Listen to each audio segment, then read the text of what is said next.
And let's take it live. What's the title? Add a title. Oh gosh, somebody's asking how to see the video. I'm just gonna go live. It's coming. We're only 1 minute late. Aww.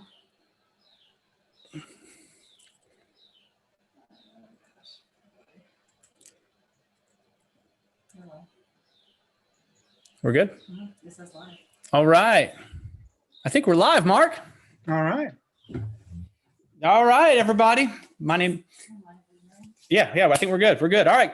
Hey, my name is Ryan Graham, Community Council Realty Group of Keller Williams in town, Atlanta. And I am here today with a dear friend of mine, but also one of, if not the best home inspector in all of Atlanta. That's my personal opinion, but that's also backed up by countless of other customers and clients and agents I've worked with. So Mr. Mark Kinzie, Home Probe, how are you, sir? Good. Thanks for having me, Ryan. It's good to see you. Good to talk to all of you. Thanks for again having me on. My name is Mark Kinzie. I work for Home Probe, home inspection company here in Atlanta.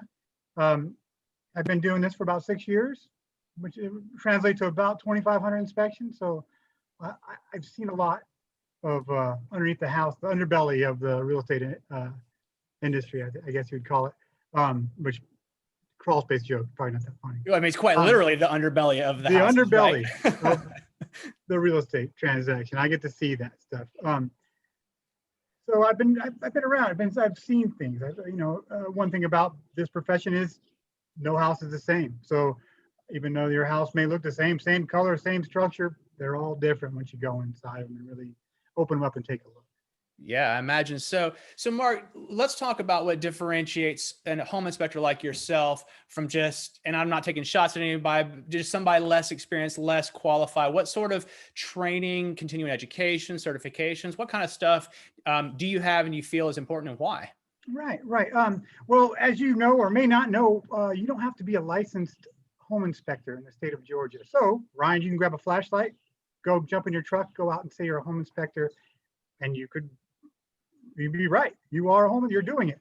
Working for Home Probe, we have requirements. You have to be certified. Within a year of taking the job with Home Probe, you have to be ASHI certified, which is the American Society of Home Inspectors, and not just a certification, but their highest certification, which means typically to get that, you have to pass the NHI home inspector exam and have performed 250 paid inspections. So if you have any inspectors that work for us that are year deep, they are qualified in that regard there so far.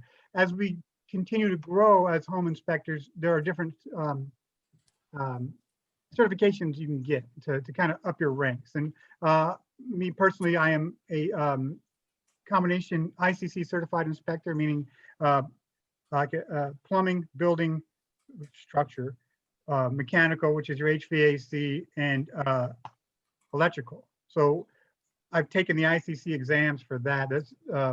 That's what if you're building a house, ICC or the IRC is a code book, and that's like a cookbook to build a house from scratch with the bare minimum. So we know those. When you're ICC certified, you kind of know how to navigate that book, what's right and wrong in a new construction. And those are kind of guidelines when I'm going through an older house, but they're not the same, right? We inspect older houses a little different than we do newer houses because the requirements were different back then, and we don't know what the code was in 1940, so it's hard to look at. Relevant at this point. Yeah, but you can also be working for my company. We have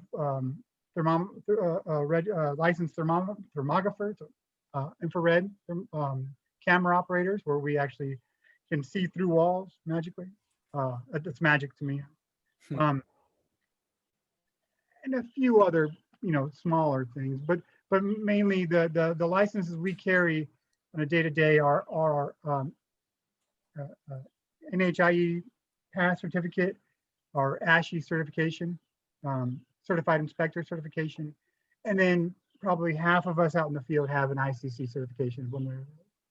That's awesome. So one of the reasons I think that our companies gel so well with each other is just this level of quality and standard we hold ourselves to. I mean, that word community and council that our name comes from. I mean, you guys could have that word in your name as well, because we do hold ourselves to a very high standard of expertise. I imagine you guys are constantly going on continuing education, learning about new codes, new smart home technology, new green building, and all these sorts of things. Yeah, at a minimum, we are required to, have our continuing education just like you are. Ours are every year we have to have 20 hours of continuing education, and we may specialize in that. Like last year I specialized in ICC, new construction, and that was just, that was my 20. I went away for a week, and to the chagrin of my wife, and took a class for a week long. But other times we'll do online, maybe electrical courses, or they'll have conferences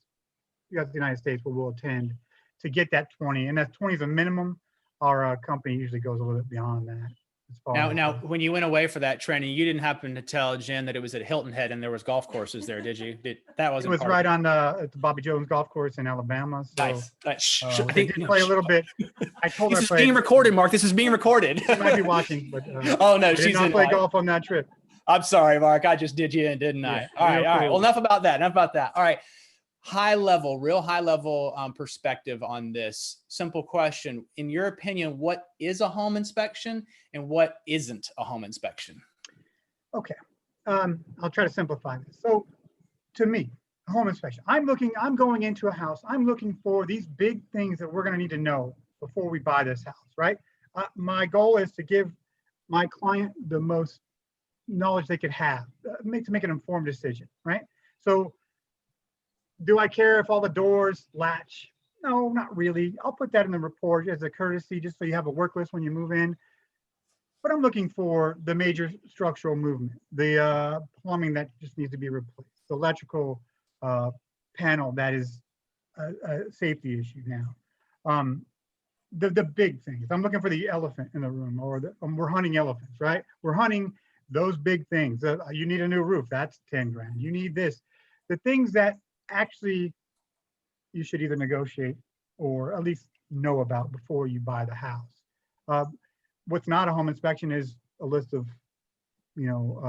nicks on the wall, doors not operating quite properly. I mean, that's all courtesy information as far as we're concerned. We want you to know about that stuff, but it's not that important. What's important is this electrical panel that is dangerous and should be replaced right now, and the cost associated with it. Those are important to us. Yeah. So, I know Jeff Luther, founder of Home Probe. I know him quite well. I've known him for a long, great guy. And I heard him say one time, a full, thorough, full diagnostic, full analysis, just the absolute deepest dive that would uncover everything you could possibly want and not want to know about a house would be such an exhaustive process. And it would be absolutely cost prohibitive for a typical buyer to move into. And I think, and correct me if I'm wrong, but most of that's because most of what you're uncovering is, to your point, little door latches not working right, or little nicks in the walls, just these things. So let's talk about that stuff first. I mean, because here, let's be honest, the home buying process is very, very overwhelming. It's very emotional for good reasons and scary reasons too, right? And these home reports, I mean, you guys do such a great job of very detailed. I mean, you recently did one for me, right? And it was 100 pages long. There was a wealth of knowledge in that. For me, been doing this 17 years, it wasn't scary at all. But for someone who's never bought a house before, or, like most people will only buy them every 7 to 10 years. I mean, that could be overwhelming, and it could be. So what are those types of things that you would say, hey, look, it's important for you to know it, but just keep your mind at ease about it? Yeah. And there's tons of it. And in an average inspection, let's say your inspection is 100 pages.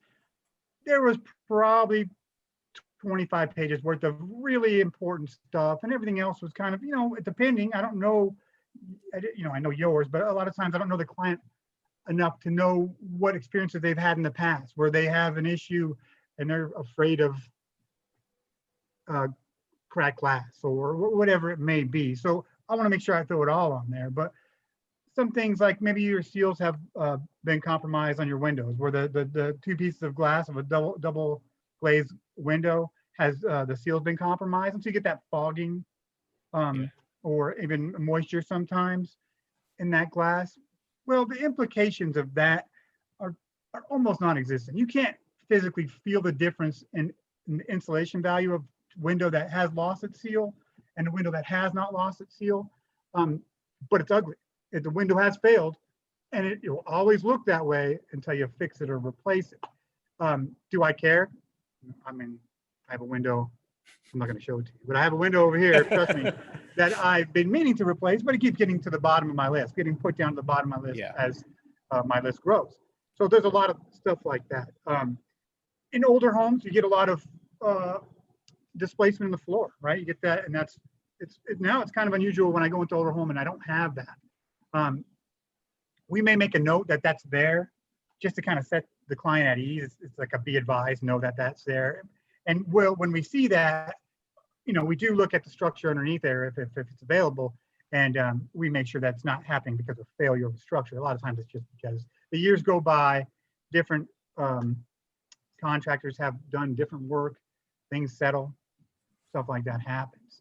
Other things that we will mention, the adding of GFCI outlets, stuff like that, which are great. They're personal protective devices that you put on outlets, like around any kitchens and bathrooms and exterior, but they weren't necessary 20 years ago, 30 years ago, 40 years ago. So we'll recommend, yeah, you should put those in there. That's a good safety thing to go by. It's a current safety standard, but it's not 100% necessary in an older home. I mean, Yeah.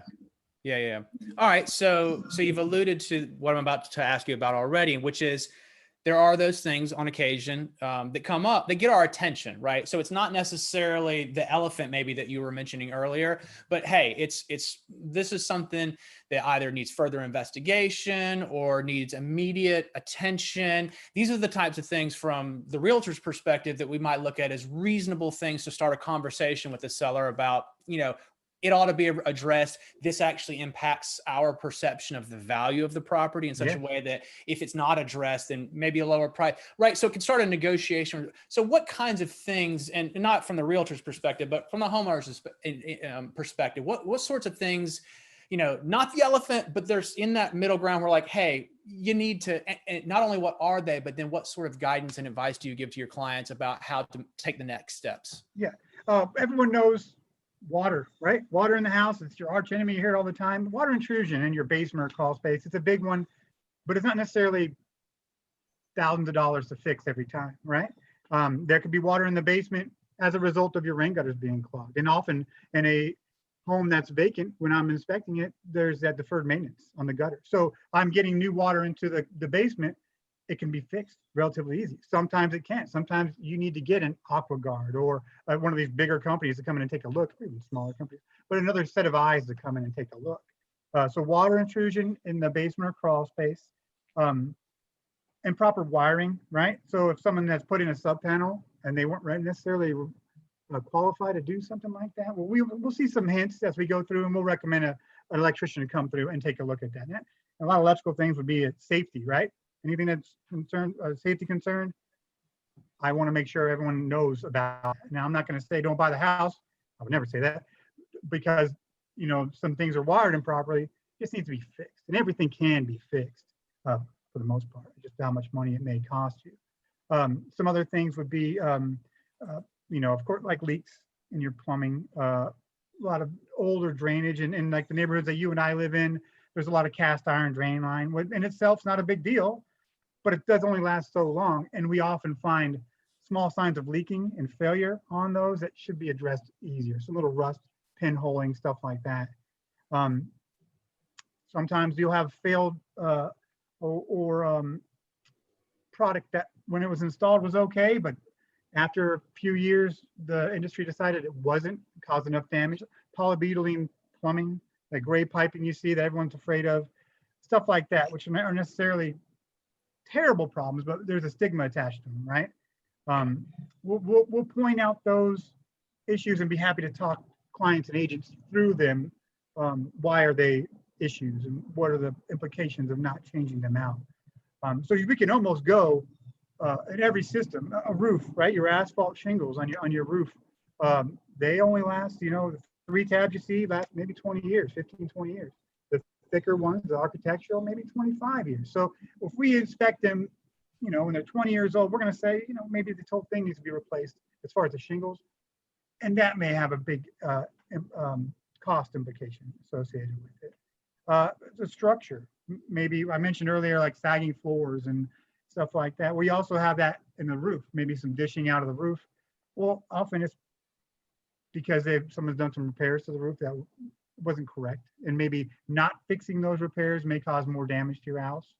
Sometimes, more often than not, it would be in the subfloor, on the floor of the structure where you have that sagging, or where someone is taking out a wall and they maybe didn't necessarily do it right. And we're seeing some of the evidence about that, where we're going to recommend having someone else come take a more detailed look at it. And then, electrical panels. There are a couple panels that are out there that are obsolete. They're safety issue concerns, like a Zinsco or Federal Pacific panel, where we want to get, it's lasted this long, but it's still something that we're going to want to get an electrician to come out, take a real deep look into, and give you a scope of work for replacing it. Okay. Is that what you meant? Stuff like that? Yeah. That's awesome. That's really helpful. Now, all right. So let's talk about the elephant in the room. Let's talk about those elephants, right? Sometimes, and I know you've seen them, I've seen them. What are some of those examples of things where it's just like, wow, we call them deal killers, right? And it's, we don't ever want to like exacerbate a situation, but I mean, what sort of examples of things have you seen that have just been so like, wow, this thing is terrifying, right? Like, yeah. I don't know what to do about all this. Yeah. The one that comes to mind, that was probably the biggest one, was it was I guess you call them flip, right? They painted the house and looked really pretty over at East Point or something. And went up in the attic, and the whole roof structure had been on fire at some point. So it was all black, and it wasn't just a coating of black. I could put my finger into the structure. So clearly, they had a newer shingle roof on top. So someone was walking on there, they put it on there, they saw it, but they never replaced the actual structure.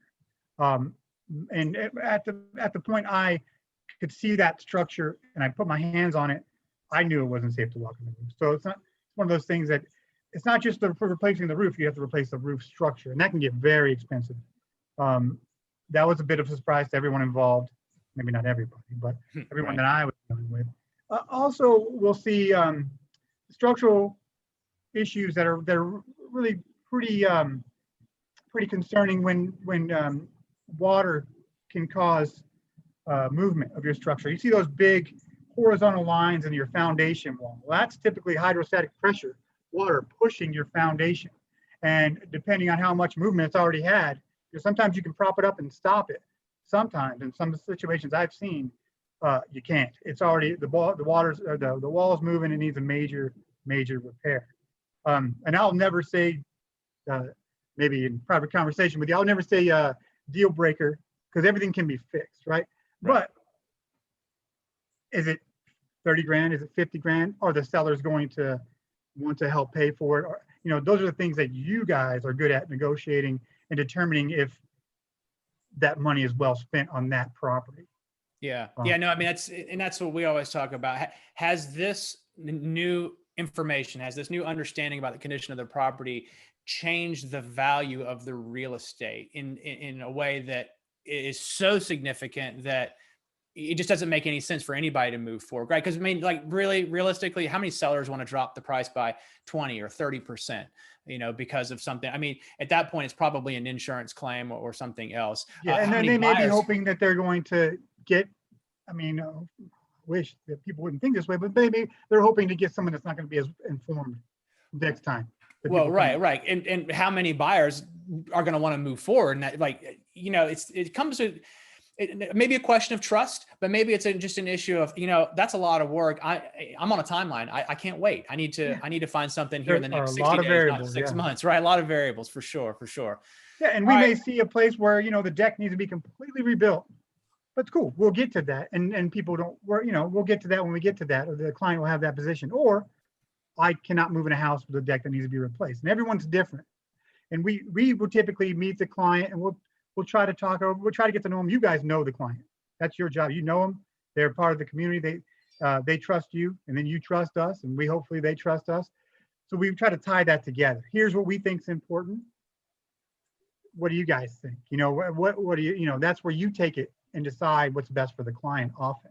And what we don't do is try to guess what's going to happen. We're not going to say, oh, well, it looks like the ground may be settling and you're going to need someone to come in right away and do this. Otherwise your house is going to fall apart.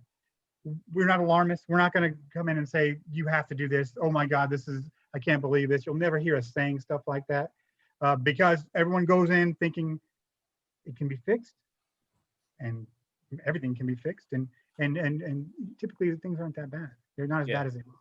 Yeah, that's good. I mean, yeah, it's for me, the entire real estate transaction, the entire real estate process is all about guiding, educating, informing. And I mean, nothing's more true about that than the home inspection, right? I mean, it's all about, here's information. These are some facts. These are some opinions, but this is what I'm seeing, observing, and here's the information. Now go figure out how best to move forward based on that information. So I agree with you. I think that's a fantastic approach. All right. So last topic here, given that it's the Halloween season here in October, I know you shared with me some pretty scary moments in your inspecting days. What's a scary story that you can share? This year, and I've had a few, but this year, probably the creepiest one. I was inspecting a house and walked around the backyard and I saw a 6 foot, looked like a king snake, right? Going into the crawl space. And okay, I just don't want it to creep up on me. I don't want it to scare me. So if I know it's there, I'm not too worried about it. I open up the crawl space access and there is a baby copperhead sitting right at the door. So the king snake was going in there to eat. But I wasn't going to go in there. Like that you already had lunch, right? that stopped me right away. I don't want to risk my life or get sick or, I don't like being scared. No, I'm just kidding. But that's the kind of thing that will turn me around. And I'll say, you should have a wildlife company come in, do a full evaluation, make sure the snakes are out. Then I'll come back at no charge and complete the inspection. The snakes, and usually people, when I talk about snakes, it's kind of people are freaked out when I say the word. We have inspectors that just sent pictures last week of 6 foot, looks like a king snake, cruising on this foundation wall right next to him. So it's when those things creep up on you. That's what's scary. And also where people hide their Halloween decorations can often be kind of horrifying. I'll go into a crawl space and there'll be skeletons, right? I'm not close to it. I have a flashlight. I scan it over. I see skeletons. I'm horrified. A little bit of pee comes out. Then you figure, oh, there's a pumpkin there too, or there's this. You slowly realize, okay, they're hiding they're storing their Halloween decorations in the crawl space or an attic, right? You open up the attic and all of a sudden there's a horrifying witch looking at you. It just takes you by surprise. And those could be scary, and then you laugh at it afterwards. I didn't laugh much about the snakes. Yeah, no, not so much. Full speed.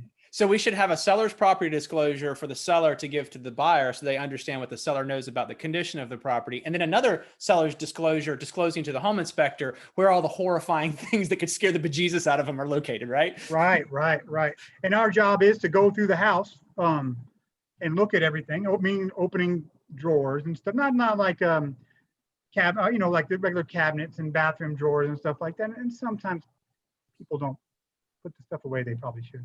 Yeah. Remember when you're having people in your house, the inspector in your house, they're going to look at everything. So, you might want to ditch the paraphernalia or whatever. That happens all the time. Or we go in and there's a lot of illegal activity. Yeah. Maybe not illegal. It's people's homes, right? It's their lives. Right. It's their homes, it's their lives. For better, for worse. It's just kind of some of the things you would see is, we won't talk about it now. We'll talk over a beer some other time. We'll talk. Yeah. All right, man. Well, I really appreciate your time, Mark. Always. It's good to see you. I'm grateful to be able to work with you on a regular basis. Super grateful for being in a good relationship with a company like yours. And I know all of our clients that work with you guys have a fantastic experience. So yeah, and I hope this was helpful for everybody that's out there. If you guys have any questions at all, you can post them in the comment section, send us an email. Mark, if somebody wanted to reach out to HomePro to schedule a home inspection or just ask any questions about the process, how would they get in touch with you guys?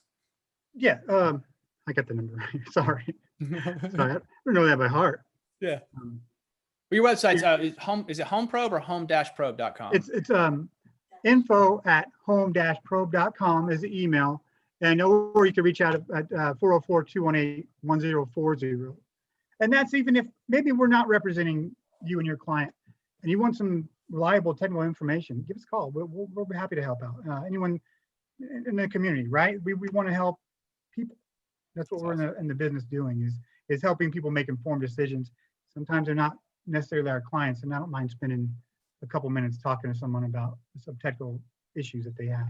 And when a client uses us and they move in a house, they have paid for a technical support for that house for as long as they own it. A lot of people don't know that. So 2 years from now, if I get a call from someone I did inspection for yesterday, it would be normal. It wouldn't blow me away. And we can talk about maybe conversations that they've had with builders or handyman or who fixes what. We're there for our clients and just people in the community. That's awesome. That's great. All right, Mark. Well, thanks again for being here with us today. Tell everybody, Mel, Jeff, everybody back at the office, we said hi, and see you around. All right. Take care, Ryan. Bye-bye, guys. I'll see you on the field.